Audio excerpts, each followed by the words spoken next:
You're watching and listening to The Daily Living Show with D. Elias.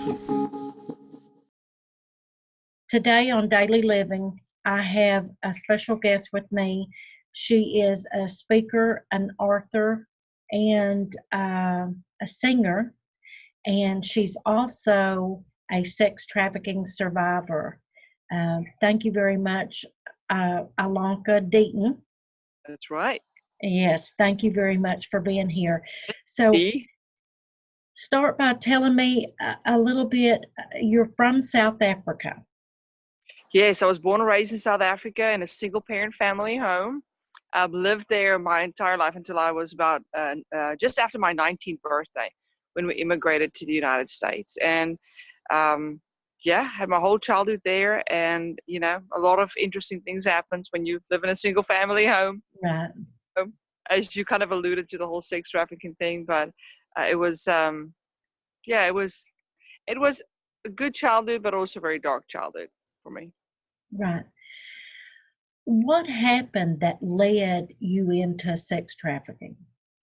Sure. Well, because we were in a single parent family home, my mom, which is a champion, of course, had to work a lot.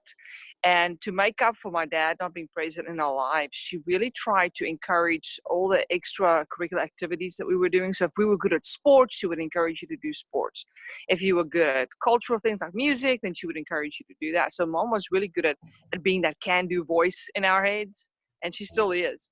So at 12 years old, there was a national singing competition, kind of like an American Idol, before American Idol existed. And she allowed me to participate in it. I ended up winning the competition, singing The Greatest Love of All by Whitney Houston, and I signed my first record deal. The first year after that, entering into the music industry was a fantastic year for me. I thought all my dreams had come true. And I didn't realize that the music manager who was assigned to manage my career had other plans for me, and that he was actually grooming my family for what was to come. Because I didn't have a dad, I really trusted this person. And he was older than my mom, and he really gained the trust of my entire family for the first year. And after a year of being in the music industry, he raped me the first time. And then after he raped me, he threatened to kill my mother if I said a word. And I don't know if you've spoken to a lot of kids who've gone through abandonment in their lives with one or the other parent, but the parent that is there for you, and you really attach to that parent, and you will do anything to protect that parent. Right. And so I just assumed the role of protecting my mom versus getting help for myself, and just hope that it wouldn't happen again. But unfortunately, that's not what he had in mind. So within the music industry, he started trafficking me to CEOs and different heads of record companies and publishing companies. And if I would comply and go along, my career would do better. And if I became combative against him, he would threaten to, again, kill my mom or kill my brothers. And I just, vowed to keep silent. And, I wasn't raised in a lower class income family. I was raised in a middle class family. My mother has 4 master's degrees in languages. I come from a very well educated family structure. My mom is the only person in generations in her family side on both sides that has ever gone through a divorce. So my grandparents and their parents and on the other side were very solid family people, except my dad was a dysfunctional alcoholic who was in the military. He was actually in the Air Force, pilot in the Air Force, and had PTSD that at that time they didn't know how to deal with it. And so he just became absent. And that void left a tremendous brokenness, and it also left a door for this very well-known music manager to step into my life and really take advantage within the music industry, for what I was going through. So at 17 years old, I was at a casino singing, because in South Africa you travel and you go to casinos, and they use casinos for a lot of like singing entertainments and events. Because they're not like the casinos here. They sit on resorts. If you've ever seen pictures of like the Lost City, in South Africa, yeah, and like the Lost City in Atlantis, they all look like that. So it's very 5-star high end. And I was performing at one of those when an undercover cop walk into our dressing room to come and tell me that the management were ready for us to start our concert a little bit earlier, he walked in an altercation with my ex-music manager and me in a physical fight, and broke it off. Didn't know what he was walking into. Realized that something was wrong, and that was the last time that I saw my manager ever, and that was many, many years ago. Right. And that kind of, thank God that happened, because that ended him trafficking me. I think he must have thought that he was being found out. Right. And how many years were you trafficking? 5 years. For 5 years. Yeah, so from 12 to just before my 18th birthday. Wow. Mm-hmm. Yeah. Tell me what your life is like today. Well, after that, I walked into my adult life as a shell of a person. I really had to learn to be a really good pretender. And I walked into adult life with the mentality of running away, didn't want people to know who I was, wasn't truthful about my past at all, because I didn't know how to do that. I didn't know how to share a secret, more this deep secret of mine. And I walked into that adult life with tremendous depression, anxiety, and not a lot of hope. And although I was raised in the church, I just didn't see how Jesus played a part in what happened to me. Right. He was so far, in my mind, he was so far removed, from it. And so 25 years old, I found myself married at that point for 5 years. I got married at 19, and then was on the brink of a failed marriage. And partially because, one, I wasn't truthful in my marriage about who I was. And when my secret finally came out, when I shared it with my ex-husband and my family, that it was too devastating for anybody to be able to hold the stakes and say, we know what to do, because nobody knew what to do. Right. So I went through a divorce, attempted suicide. Thank you, Lord, I didn't die. And found who is my husband now, Bill. And he really started encouraging me in the Lord and started asking me to go to trauma therapy. And that was 14 years ago that journey of trauma therapy started. And it was a bloody mess to walk through it. And he's not perfect, but he did a lot of things really well for me. We lived celibates, a gift that he gave me before we got married. And I just started walking through that process of going to counseling. Giving my heart to Jesus. That was the biggest turning point for me, was surrendering my life to Christ and owning my own brokenness, but also starting just to dive in and see, what is my fault, what isn't my fault, what do you do with secrets, how do you unpack them, what do I do with my story, can I write it, can I tell it, what would that do to my family, all those shame pieces and guilt pieces. And I just had to work through all of that step by step, and I'm still in therapy. I mean, it takes years to walk through that kind of trauma. Absolutely. That happened to you. And so even though I was a pop artist in South Africa, after the Lord saved me and I started diving into this, I could not anymore.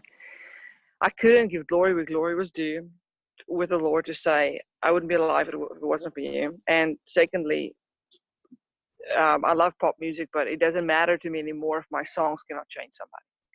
Right. And it has to be able to point someone to hope, to say, you matter, your life story matters, there's hope for you.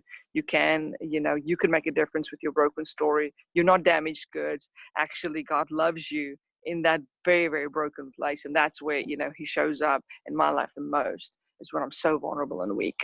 And so I've for 12 years now, we've been fighting human trafficking. And I do Bible studies at my church, and I'm a worship leader. And I write books about, my own story, but also to encourage women how they can write their own story. So I've got workbooks, and, to help women just unpack where they are, even just to start the conversation. And then if you don't have a broken story, praise God if you don't have a broken story like mine. But your story is important, because I want my daughter to have your story. Right. You are a light post. You are like the bar that we all should strive for, for our children and what we want for our children. So I encourage every single woman that their story matters, no matter what the degree of trauma or no trauma is in it. Right. unfortunately, there's only about a 1% recovery from human trafficking, and Right. you were a very fortunate young woman at that time that you were saved when you were. Right. Um, what are, because unfortunately this happens, your situation, the manager took full advantage of that, and that happens very often. Right. What are some warning signs that you can talk about to help young women to not go through what you've been through?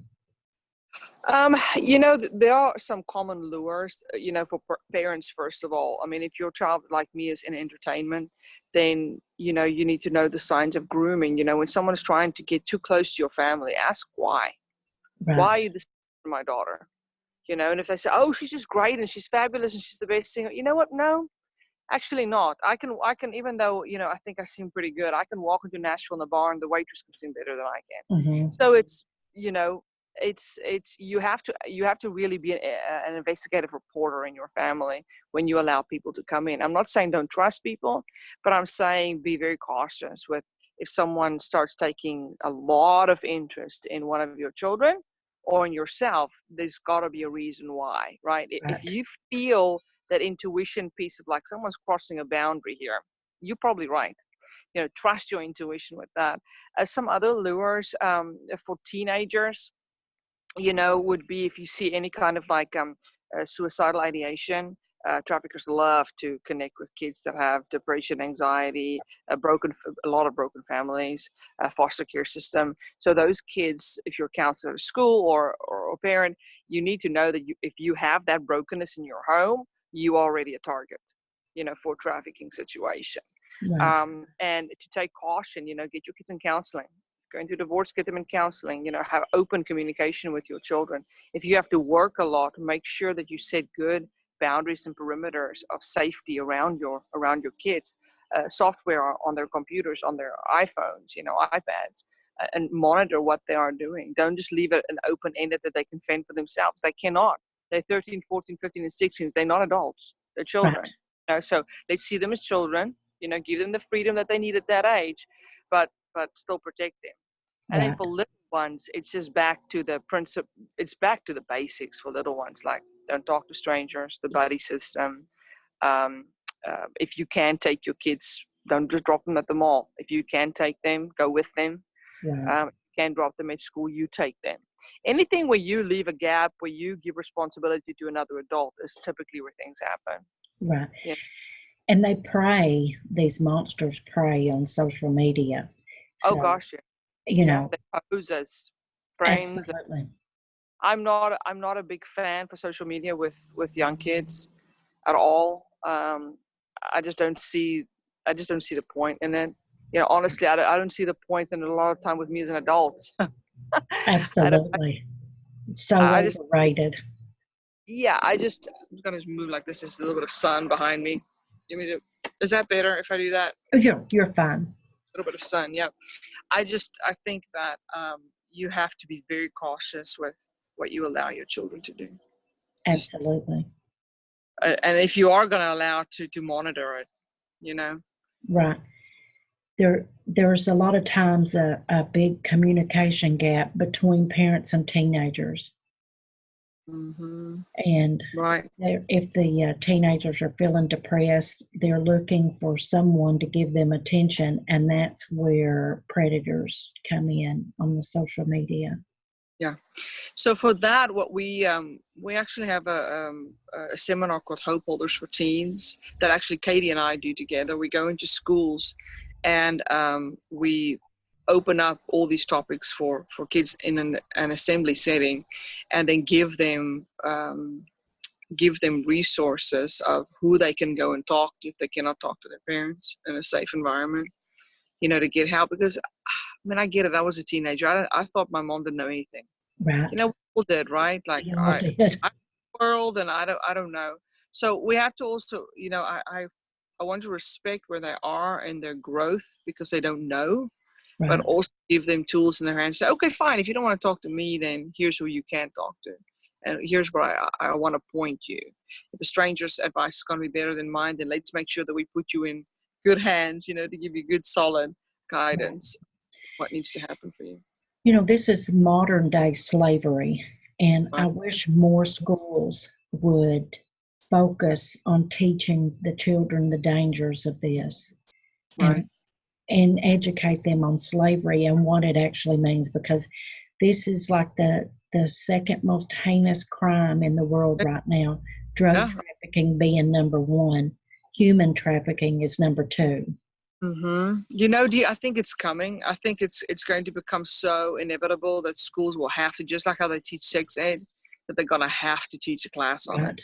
That's why we're going to schools, and so and that's why Yaku is working with legislation to try and see if we can get a bill in place to enforce that, so that we can have that in a non-bipartisan way, in schools, to teach kids just what the signs are and what to do and what to look for. And, because sometimes it's kids trafficking kids, Trafficker gets to a 16-year-old girl and she becomes the madam of the school. Right.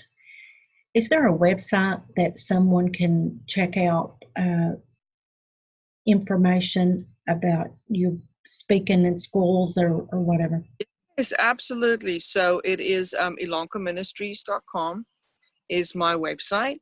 Okay. And all the information is there. Contact about the Hope Holders Conference is there as well. Okay. And that's, speaking, singing, I kind of like do it all together, and how to book the Hope Holders Conference. Right. So school can go on and book that. Absolutely. They do. Yeah. You also have a book. I do. I've got a couple books.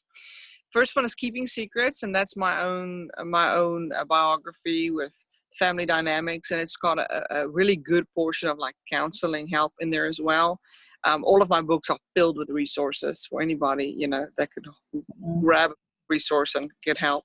And then my second book is a book called Secret Freedom, and that is a 13-week guided study for women and teenage girls to unpack their own stories, to start writing stories and process, what they've been through. And it's a conversation starter piece. I'm not a psychotherapist. I just have a heart as a lay counselor to encourage women to start sharing. Right. And that is the best therapy, Right. is to share and talk to someone that has walked that mile. Right. Absolutely. You're so right about that. Or journal it out, Right. Actually, your brain does amazing things when you write things down on paper. It processes your emotions forward instead of just holding it and processing it inwardly, which is for teenagers especially, that's a very key help tool, I would say. Right. Yeah. What are you working on in the future? Sure. So I'm working on a hymns project. I've done 11 studio albums. So I'm working on my 12th, which is going to be a hymns project with my husband. He's a producer engineer here in Nashville. And then my third book project is my brother, Yaku, and I are actually co-authoring a book together about the family dynamics of what this does to a family and how it affects a family. How do you walk through it as a family? And it's jam-packed with resources for parents, teenagers, all the way from like 3 years old up to being teenagers, and then for parents or young adults. It's a very detailed book on what to look for, how to get involved, how to be an activist, how to be a volunteer, but we do share our story together, which we've never done before. So that's awesome. Thing for us, he's been doing his side of it, and I've been doing my side of it, even though we intersected on A days and did things together. But this is the first time that we've said, no, we're going to do a project together. So we're working very hard at that. So your whole family lives in the United States now? No, my mom is here. She's close to us, and then of course Yaku is here, and then we have a brother that lives in South Africa. Okay. Mm-hmm. He used to live here in the United States, but his heart is a South African boy. All right. So, his wife is South African, and so they live just outside Johannesburg. Right. Yeah, and then I've got tons of other family members there. and I have a husband and two beautiful children, and that I protect with my life, and That's and awesome. God's been so good to us. We're so blessed to have such a wonderful life. I'm so thankful you've got a happy ending Thank and you. fighting to save so many out there that need a voice, and you're giving them that voice. Yes, that is exactly right, and that's why I do what I do, because I know the recovery rate is so small, and for Right, some reason, God is allowing me to be as whole as I am, and I'm not going to waste that. right. That- And that's to help other people. If I Mm. can help one person, that's enough. If, So if the schools and everybody will start teaching and educating, maybe the numbers will be more than just 1% in recovery. yes, yes. Because the faster you get a trafficking victim into therapy, the faster they will recover from it. Right. Ilonka, I know that you have some things you have to do this morning, and I want to thank you very much for coming on and sharing your story. Thank you, Dee, for having me on. I really appreciate it so much. Yes, God bless ma'am. you for what you're doing, and we are here to support you in what you're doing as well. Thank you very much. God bless you. Bye bye. Please support our sponsor, renovationtea.com. You'll find a large variety from daily to specific herbal remedy teas, all certified organic and fair trade. Use DL10 to get a 10% discount. You can find details in the description below. If you like what I'm doing, please like and subscribe, and don't forget to hit the notification bell so you won't miss an episode.